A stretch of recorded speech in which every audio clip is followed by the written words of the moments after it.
વડોદરા શહેરમાં વન્યજીવોની તસ્કરીનો મામલો સપાટી પર આવવા પામ્યો છે, જેમાં વડોદરા શહેરના સાવલી તાલુકાના ડેસર ગામમાં રહેતા બે યુવકો દ્વારા વાઇલ્ડ લાઇફ એક્ટ અંતર્ગત આરક્ષિત પહાડી પોપટોને થેલીમાં ભરી જઈને લઈ જઈ રહ્યા હોવાની બાતમી મળતાની સાથે જ વન વિભાગ દ્વારા 40 પોપટોના બચ્ચાઓનું રેસ્ક્યુ કરવામાં આવ્યું હતું, તેમજ બે યુવકોની ધરપકડ કરીને તેમના ઉપર કાયદેસરની કાર્યવાહી કરવામાં આવશે।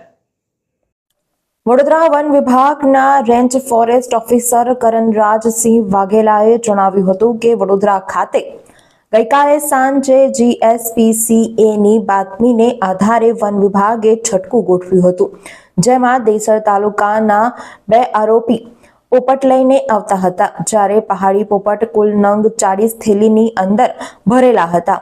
એમાં માડી વનરાજ વનભાઈ અને તેમજ સુભાષભાઈ ગોપાળભાઈ માળી એમ બે આરોપીઓને વન વિભાગે ઝડપી પાડ્યા છે અને ધોરણસરની કાર્યવાહી હાથ ધરવામાં આવી રહી છે।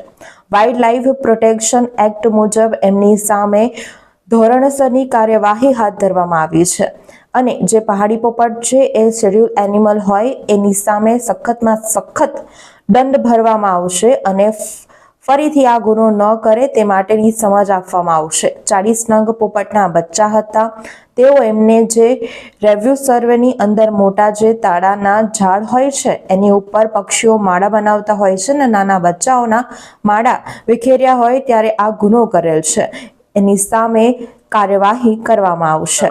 સાંઢાસર ગામમાં એક ઈસમ પોપટના બચ્ચા કાઢી લાવે છે એવી માહિતી હતી, તો તેના પર 15 દિવસની નજર રાખેલી હતી।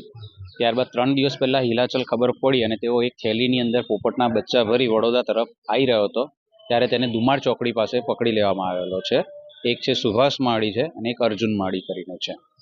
બંને ઈસમ લઈને અત્યારે ફોરેસ્ટ વિભાગ આગળની કાર્યવાહી કરી રહી છે હાલમાં, અને આ બચ્ચા પહાડી પોપટના 40 નંગ બચ્ચા એમની પાસેથી મળી આવેલા છે। ત્યારબાદ એમના ઘરે તપાસ કરતા એક ટુઈ મળી આવેલ છે। ટોટલ 41 પોપટો મળી આવેલા છે એમની પાસેથી। રમેશ ગોરખભાઈ GSPCA સંસ્થા વડોદરા।